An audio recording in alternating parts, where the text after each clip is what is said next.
Hello बच्चों, आज हम सभी लोग क्लास 10th के फिजिक्स के चौथे अध्याय विद्युत धारा का क्वेश्चन नंबर 10वां हल करेंगे।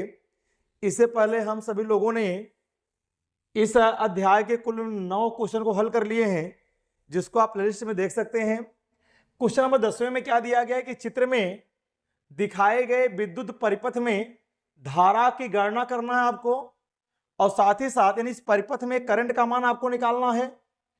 दूसरी बात पूछा गया है कि 9 ओम का जो प्रतिरोधक है उसके सिरों के बीच का आपको निकालना है विभवांतर।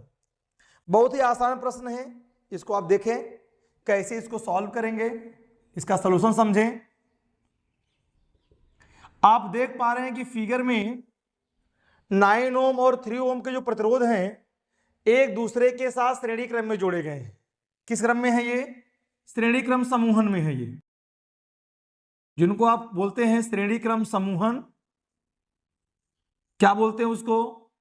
श्रेणी क्रम समूहन बोलते हैं, या इसे बोलते हैं श्रेणी क्रम संयोजन। चाहे आप समूहन बोलो या बोलो संयोजन, दोनों का मतलब एक ही है। श्रेणी क्रम संयोजन में जो समतुल्य प्रतिरोध का हमारा फार्मूला होता है, श्रेणी क्रम संयोजन में समतुल्य प्रतिरोध इक्विवेलेंट रेजिस्टेंस यानी समतुल्य प्रतिरोध, equivalent resistance in series combination, R का फॉर्मूला क्या होता है? R is equal to R1 plus R2 plus R3। ऐसे जितने प्रतिरोध रहेंगे सबको हम लोग इसी ढंग से जोड़ते चले जाएंगे। कैसे पढ़ते हैं इसको कि श्रेणी क्रम संयोजन में समतुल्य प्रतिरोध उनके अलग अलग प्रतिरोधों के योग के बराबर होता है। हालांकि इस क्वेश्चन में फिगर में हमारे पास दो ही प्रतिरोध है, एक 9 ओम के और एक 3 ओम का। तो श्रेणी क्रम में इनका समतुल्य प्रतिरोध क्या हो जाएगा? 9 ओम और प्लस में 3 ओम, 9 3 हो जाएगा यहां से 12 ओम। तो आर का मान यहां आ जाएगा कितना?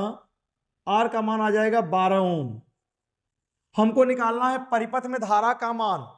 परिपथ में धारा का मान को निकालने के लिए हमें आर का मान मालूम हो कितना है? 12 ओम।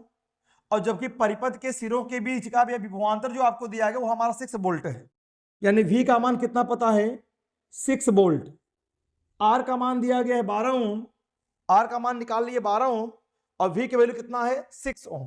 आप जानते हैं ओम का नियम का फॉर्मूला हमारा क्या होता है? ओम के नियम से, बाय ओम्स लॉ, ओम के नियम से बाय ओम्स लॉ हमारा फार्मूला क्या बन जाता है? वी आई और आर में क्या संबंध है? V equal to I R. यहां से हमें V का मान पता है, R का मान पता है, तो परिपथ में धारा का मान हम निकाल सकते हैं। यहां से I का मान निकालेंगे तो क्या हो जाएगा? I is equal to V के अपान में R। सिंपली V की वैल्यू कितनी हमारे पास? 6 वोल्ट है, R का मान 12 ओम रख दीजिए, तो I इज इक्वल टू हो जाएगा यहां से 6 डिवाइड बाई 12। सॉल्व करेंगे 6 एक कम 6, 6 दूना 12, यानी 1/2 एम्पियर। तो परिपथ धारा का मान कितना आया? 1/2 एम्पियर। यानी यहां से आई का मान कितना आ गया? 1/2 एम्पियर बोलो, या 2 पंजे 10, यानी 0.5 एम्पियर।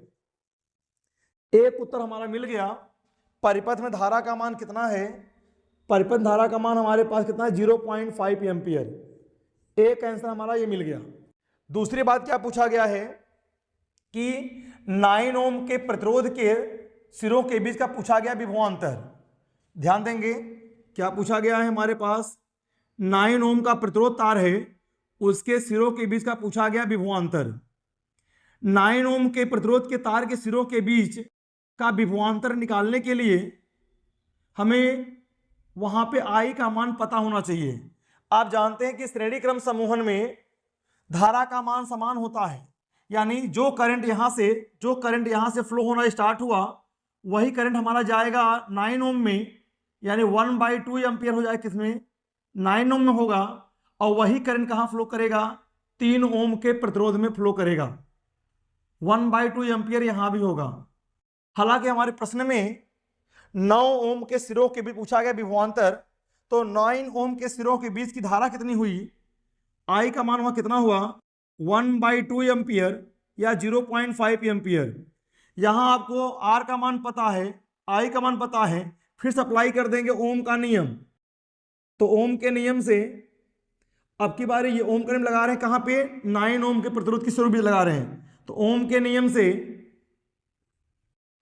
ओम के नियम से यहां से अगर हम लोग V का मान निकालेंगे तो क्या हो जाएगा, I multiplied by R, I into R. I का मान कितना हमारे पास है 1/2 एम्पियर, आर का मान कितना दिया गया 9, तो हो जाएगा 9 डिवाइड बाई 2, आ जाएगा 4.5 वोल्ट,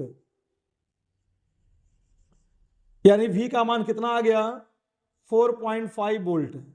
तो इस प्रश्न के हमारे दोनों उत्तर मिल गए, एक 9 ओम के प्रतिरोध के सिरों के बीच का विभवांतर मिल गया 4.5 वोल्ट, और दूसरा मिल गया कितना, परिपथ में धारा का मान मिल गया। इस ढंग से ये क्वेश्चन नंबर 10वां हमारा सॉल्व होता है, इसको आप नोट कर लें। धन्यवाद।